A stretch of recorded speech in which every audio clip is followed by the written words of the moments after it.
What is up, you guys? Welcome back to Otaku. Back again doing more Jump Tezuka Manga Contest reviews. As always, joined by Josh and Jose. We're going to be doing 3 more this week. There are 3 more viewer submissions. And if you don't know about the contest, you've already missed out because it's closed. But it's basically your chance to get your manga serialized inside of Weekly Shonen Jump. You get your manga reviewed and read by some of the greats. Possibly, if you make it that far. I'm talking author Dragon Ball Z, One Piece, Blue Exorcist, My Hero Academia, Slam Dunk, and then some of the people at Tezuka Productions.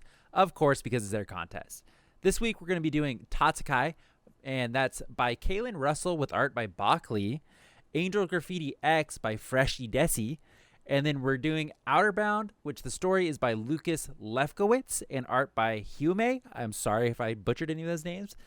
With that, we're just going to hop right in. We're going to start off with Tatsukai, and then we'll move in that order I just repeated. Tatsukai. First page, we meet a man named Nargo, and we see his wife. I don't think we ever get to learn her name. She just gave birth to triplets.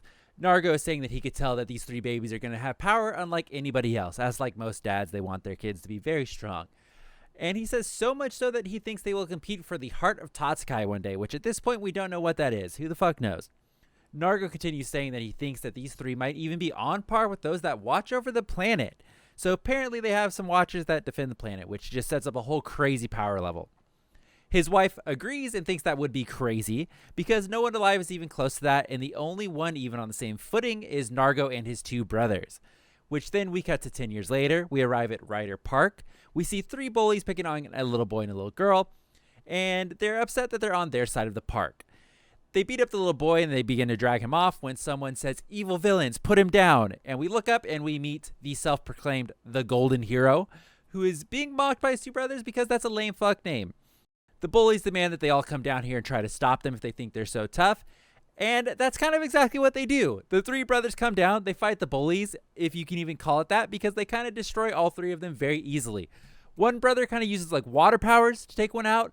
Another brother throws some sort of energy, possibly poison ball to knock another one out. And then the last brother makes an explosion from his body and basically just sends the bully fucking flying away. Yeah, they clap them cheap. Yeah, it's not even a fight. It's they really just the bullied, the new bully showed up pretty much. Yeah. They get their things from the 2 kids.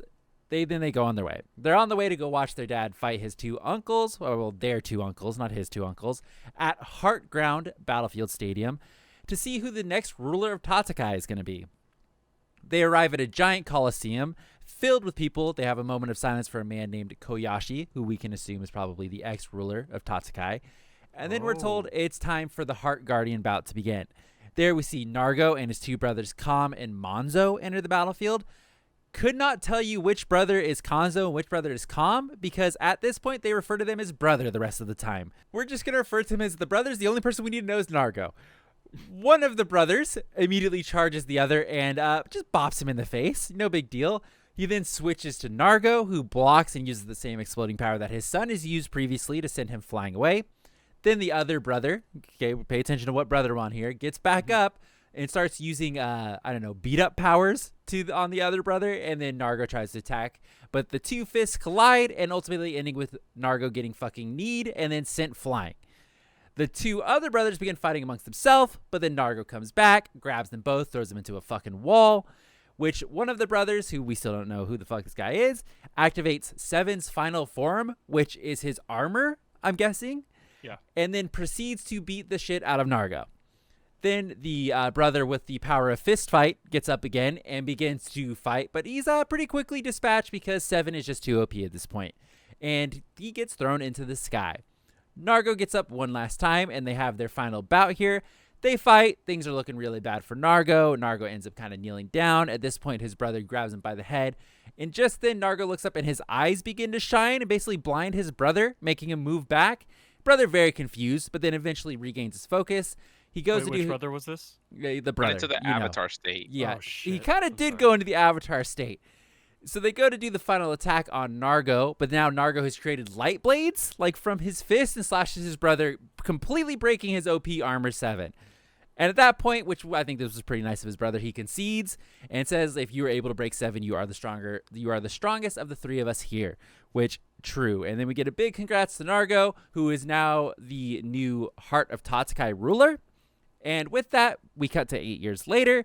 We see the three twins. They're all grown up now. They're kind of looking off of a cliff, saying, here their journey begins. We get the new titles of all three of the kids. We get Nara and the Crimson Slayer, Gosh of Tatakai, and the Golden Hero. Feel bad for Gosh there. They look at each other, say, what a crazy brother trio, and then the last page is them jumping off the cliff, and that is the end of the manga.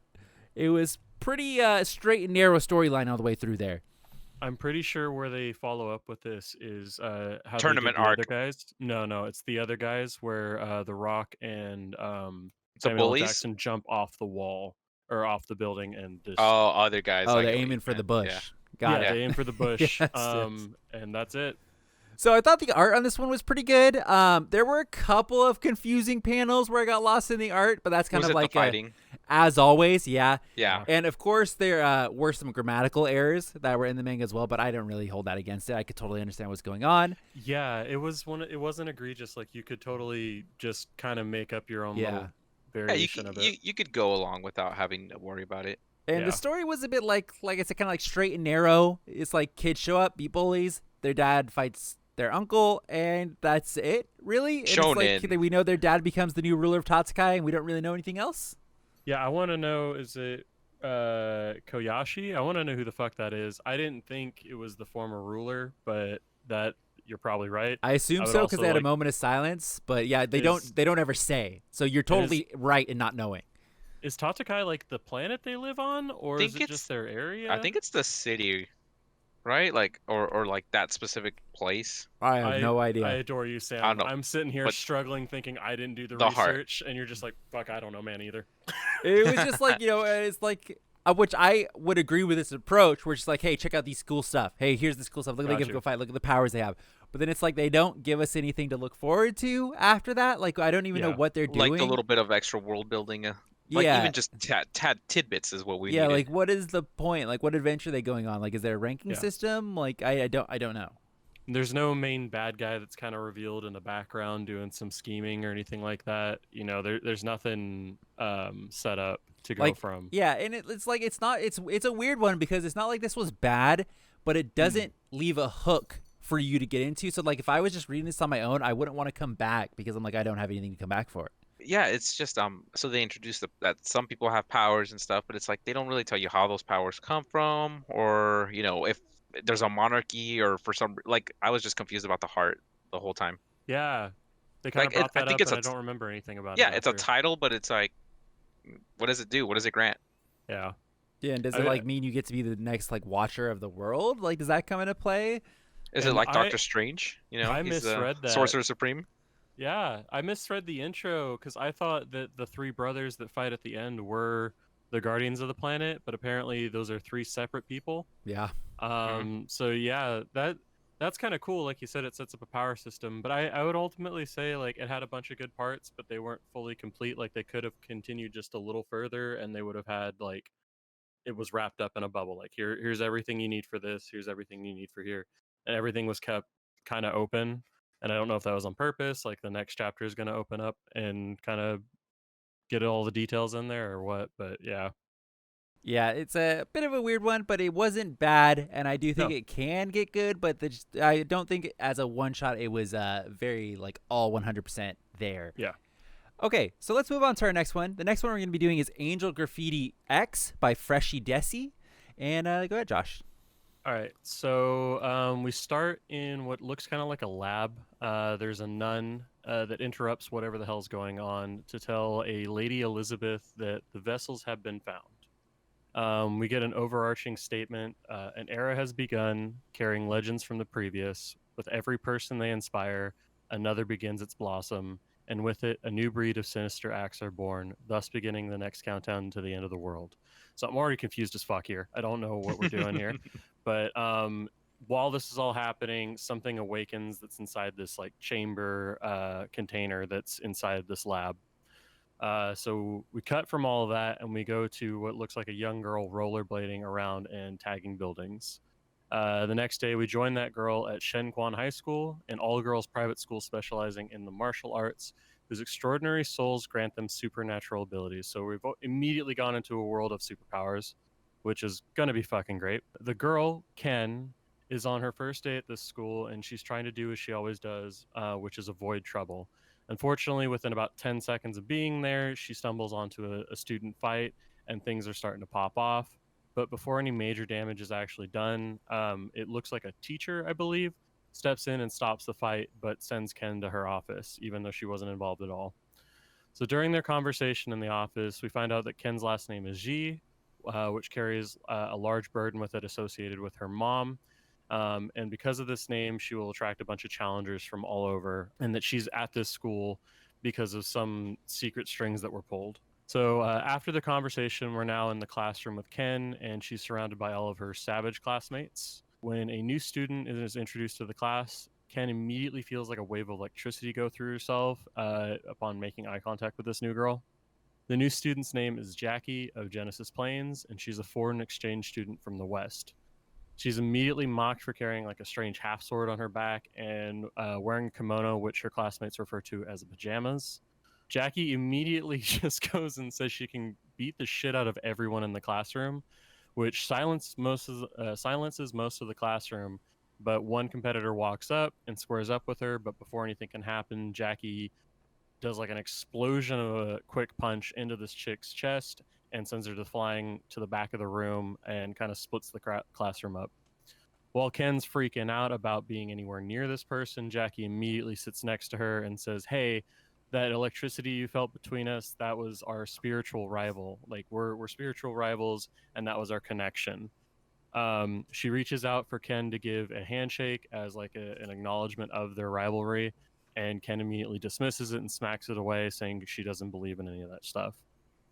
So Jackie continues to follow Ken around the campus, asking for acknowledgement and stating that she commands respect even if Ken doesn't believe in spiritual rivals.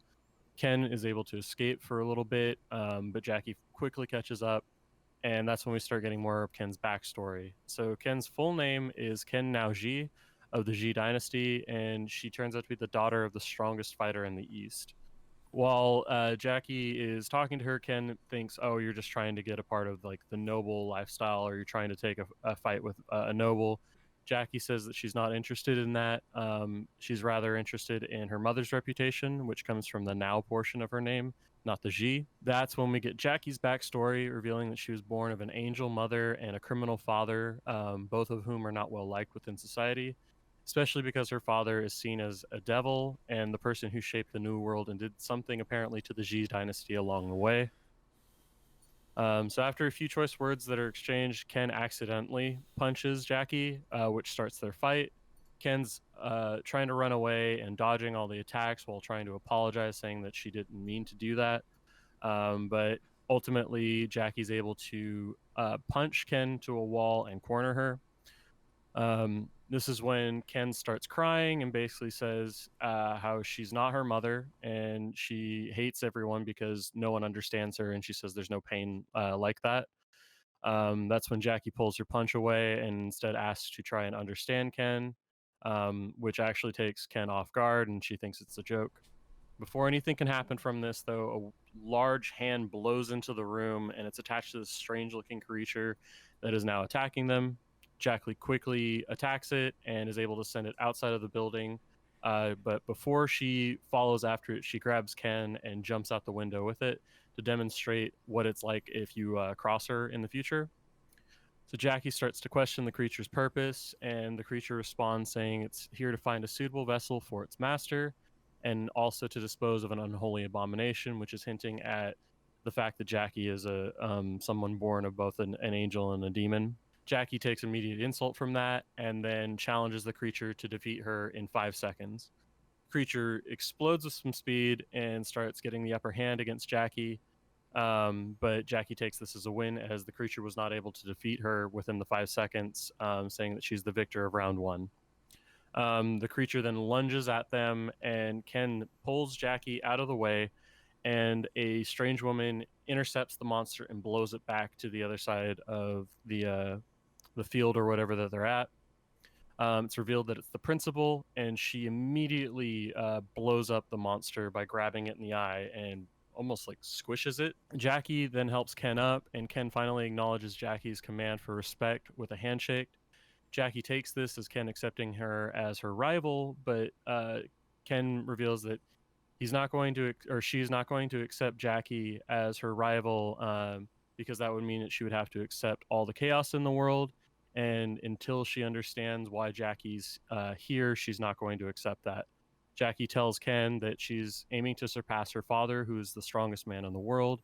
And apparently she has a message within her that her mother says she's the only one who can convey this.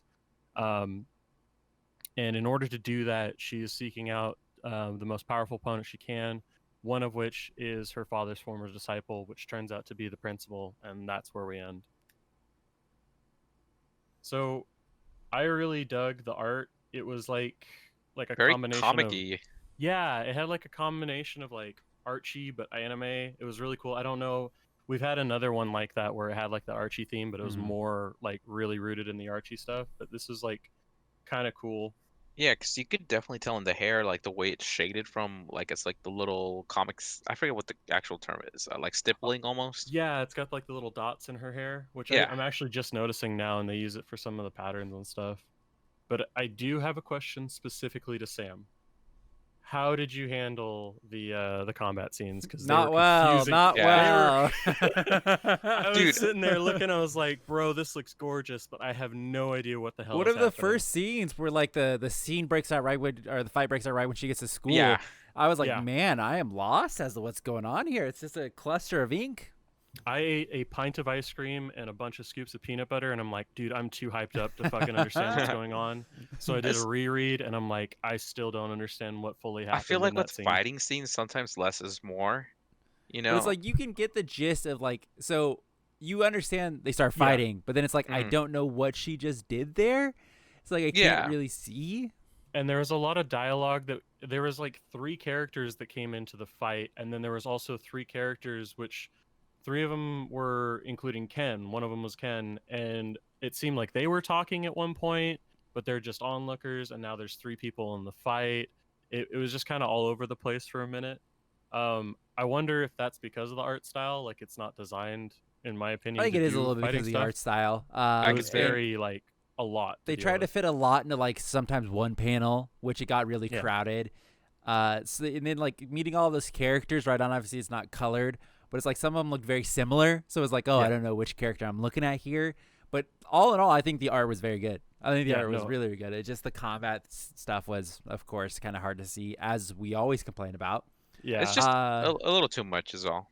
The story part, I feel like, it's a school of delinquents. It's like, oh god, we've been here a million times. Like, this is such an Cromartie High School anime thing. But they said it's like a very highly rated school. So like they make it seem like on the outside, oh, it's all about like really proper martial arts and stuff, and then you go in and it's like a bunch of dudes beating the shit out of each other, but It's they're a all chicks. girls' school, right? Yeah, but there's this one anime I'm thinking of. I can't remember the name of, but this guy gets sent to an all-girls school where it's ruled by basically like combat, and there's the top 5 swordswomen, and they basically get to enforce all of the rules, and they send delinquent boys there so they get straightened out. That's kind of what it reminded me of. That's And pretty cool. we've had a lot, like Jose said, Cromartie High School, where it is just like, oh, look, it's the delinquent school. Like Beelzebub was kind of Where's- like that. Where is Mekazawa? So it's a classic thing, but they try to kind of differentiate itself. It's like, oh, there's powers. They're looking for some sort of vessel. There's a long line of history of like people The being Shi related to dynasty. powerful Like fighters families. It and- seems like the whole school is kind of set up like that.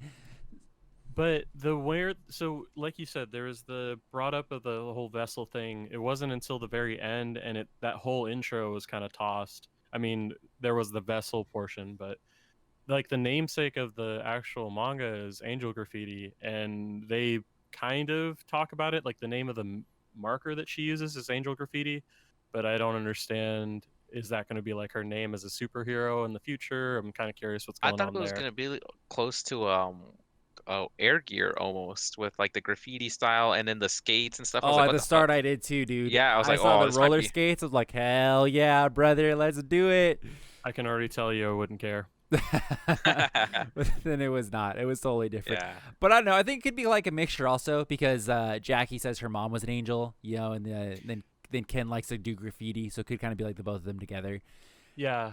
I legit so- thought Ken was a boy for the majority of it. Well, they play on that Yeah, throughout the thing. they say it. I think at one point we're like, "What are you, some boy or I something?" didn't know they were allowing boys in the Yeah, school or something like that. But did it kind of throw you for the loop at the end when Jackie reveals like why she's at the school? It made me feel like Jackie was actually the intended main character. Like Ken yeah, was a just little kind of a bit. side character for a She did second. get kind of more Yeah, backstory and sets up like Yeah. what her main reason is for being there. Is like our main character is very much the passive, like, oh, I don't want this Yeah. life. I don't want. She's like the Shinji from Evangelion of this story. It's like so. Oh yeah. God. We'll just have to see how that plays out because yeah, Jackie, I was like, okay, cool. It's like she's here to Yeah. like usurp the fucking president of the school. Let's do it. And it's like, okay, or the principal. Yeah. That reminds me, they had what is the prefects and stuff like that. They brought up all these terms, and it Harry was Potter? especially during the fucking I was thinking Harry Potter because that's the only other time I've ever heard that phrase. But yeah, they brought that all up during that main fight at the beginning, and I'm like, this is a lot of information. Yeah. But yeah, I liked it though. Yeah, it was still good. I would still Yeah. agree it was good. Okay, so let's move on to our last one. That was Angel Graffiti EX by Freshie Desi. The last one we're going to be doing is called Outerbound, and the story is by Lucas Lefkowitz and art by Hume. So immediately in the first panel we start, it looks like something's entering what I think is Earth, or at least a planet in that a planet's atmosphere.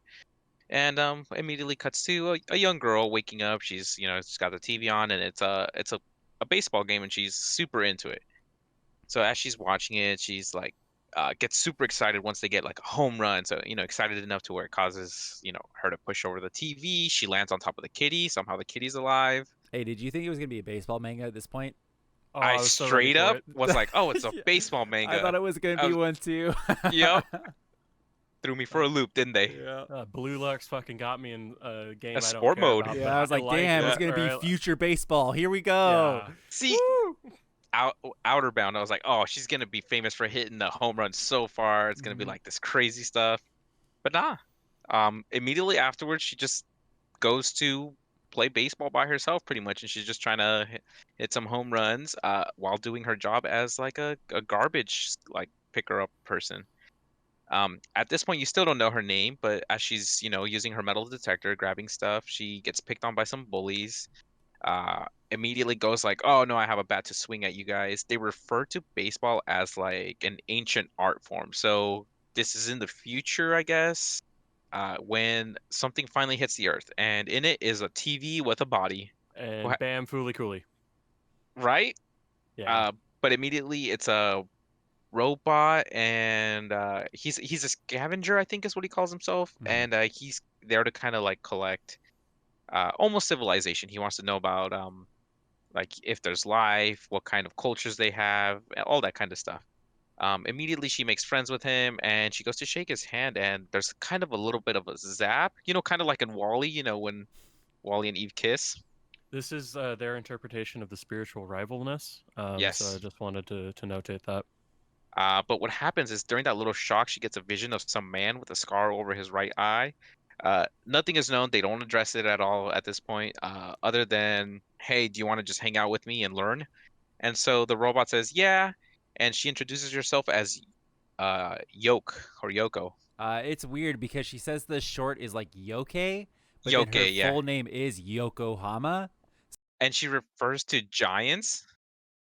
So she refers to giants, and at no point do they ever really talk about giants except for what the giants were and the thing called the Outer. They're the baseball Uh, team. That's what I was that's what I was thinking. thinking too. I was like, oh, this is a fan of the Giants baseball team. But the robot's like, okay, cool. Then she gives him a name, Beep Boop. I love it. Yeah, and then they just go on an adventure. She teaches him like about electricity and how they convert the garbage into electricity, and how there's power going through there. And then these things called Skyliners, which are just motorcycles with wings, which are kind of dope. Would like to ride one myself. And then she talks about how there was they would be able to hit baseballs out into the outer, and that's how they would communicate with the outer. And I'm referring to the Giants, I believe. So she demonstrates, and then Beep Boop does it too, which he just knocks it straight out of the park, and it comes down. When it comes down, though, the bullies come back, and he picks him up, and he's like, I didn't know if he was gonna kill them or just beat the crap out of them. It doesn't really say, but she's just like, nah, let him go. We'll get in trouble for this. So she just goes home. Her mom's not around, and it turns out that her father went on this mission to the outer and just never came back. That's pretty much it. They soon go to sleep, but Beep Boop can't really sleep, so he starts messing around with stuff, finds a CD, and was like, "Oh wait, this could be what I'm looking for."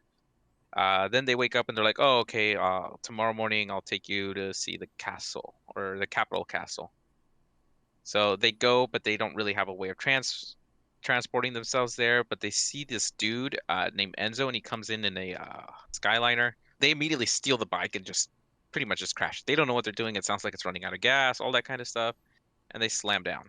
To which I don't know, he does this weird like helicopter thing with his body, and then it just kind of goes in that direction. I don't know whether he didn't do it from the beginning. And then Enzo decides to give chase with his other cycle. He's kind of a cocky kid, but meanwhile they're hovering towards the city. She's like, "Oh, the city looks weird. That's not what it normally looks like." And then in her radio, they find out that they're being perceived as terrorists because of the crash. Once they finally do land, this army comes out and is just like straight up ready to take them out. As they're there, I don't really understand why, but she pulls out her bat and was like, "Oh, I can take on an army with my bat and a baseball." Sometimes you just gotta take a chance, right? It's like Yeah. it's like Shia LaBeouf to Megan Fox, and he was like, 10 years down the line, don't you want to say you were happy you got inside this car with me? Well, I mean, this Hey. at least rules out that she's not living in America because Oh, she'd be dead. yep. So, Yeah, no, they counted. You're right. But anyways, she gets still confronted. Enzo sees them and he's like, "Holy shit, they're about to get like, fired on." And then they hear fire and then Beep Boop kind of like loses it and just explodes what I thought were a bunch of phones, I think. I can't really tell if they're explosions. They look like explosions, but not. And Enzo pretty much comes in, saves the day. He picks her up, and she takes Beep Boop with her. As they're kind of like flying away, they're now all considered to be like outlaws pretty much at this point, and he's just taking her home. Beep Boop at the time is kind of like a little TV, but restores himself. But the minute they get home, I guess Enzo and her he befriends her, and they're kind of cool. He's like, "Oh, you should come ride with me sometime." It's like, "Oh, maybe not. Your mom's right there," and she looks upset. Then this whole huge argument happens, mother daughter stuff, and then you end up finding out that her dad's just dead, Oof. just We hard knew it. dead. Yeah, Yeah, like I mean, we knew it at the beginning. she doesn't believe him, starts arguing. She's like, "You know what? I'm leaving. I'm never coming home." All this and that. And then as she's leaving, the mom calls her by her full name, and Beep Boop just beams up and just, he's about to be picked up, grabs onto the girl and starts lifting up, but Enzo grabs her and the beam is like burning her hand. I don't know if it's like the edge of it that's catching or what, but her arm is just being fucked up. well, Aizen was summoning her back to Hueco Mundo, and you can't be Did- inside the beam if you're not. you're not a hollow, yeah. Bleach Boy podcast now. They eventually get her down and she takes off, or Enzo pretty much picks her up and takes her away. To which they're like, "Oh, let's just explore all 1,000 of the islands that we're on." And it cuts to Beep Boop talking to the scarred man, and he's like, "I found her," and that's it. Dun Got dun 'em, dun. boys. I thought this one did like a really good job. Like the previous The two, I feel like storytelling? they didn't really set up a lot of the other world, but I felt like they leave a lot. They're like, there's 1,000 of islands, there's people in space, there's giants. It's like, look at all this fun stuff, and then there's still, we haven't even really seen the capital castle. It's like they just fucking showed up and got told to dick off. So Yeah. there's still a lot that we haven't seen. Obviously if we minus space. And her dad's not dead. Yeah, I would Is say that so, guy too. her dad? I I would don't say think- that's her yeah. dad. Well, I was like, he 'cause might be her dad, right? The mom's like, what is it? Yokohama Santoro, get back here this instant. And then Beep Boop is like, awaiting your orders, Captain Santoro. And you're like, bum, bum, bum. And he's the dude from the beginning. So it is totally the dad. It's totally the dad. Could be He's not uncle. dead. Oh, fuck. Oh, what if he's a clone? He's a Could be a Funkle. clone. What if we got space stuff in there? Because It why seems- wouldn't he know where the kid was? Exactly. Maybe they got in Yeah. a big argument and the mom ran away with the kid and was like, "Oh, Oh. you're dead to me. You did something horrible," and then she dipped. Yeah, and like the space legal system's really shit, so getting custody kind of sucks ass. So she's just got to dip out of the 1,000 Maybe- islands to like number 238, like they did. Or he just escaped the planet because it was going to shit. Well, he's he- clearly he very wallied. important if he could Yeah. live up in the atmosphere and hang out up there. I'm thinking it was more of like a Space Maori situation. He didn't Space get the paternal Mari. test. Space Maori, yeah. He didn't get the paternal test and he dipped out. That's what I'm starting to Because they think. clearly live in kind of a shit situation down there. It doesn't look Yeah. fun. So No. Yeah, and I would totally live out in space too with a fucking robot that talks to me and calls me captain. they Fuck clearly yeah. got it good up there. Yeah, yeah. Yeah. I did think it was I kind of dumb. What's the kid's name? Enzo, or whatever his name is. Enzo, the Yeah. flyer. That he shows up, he saves them, which obviously just being a good guy because they're about to get shot.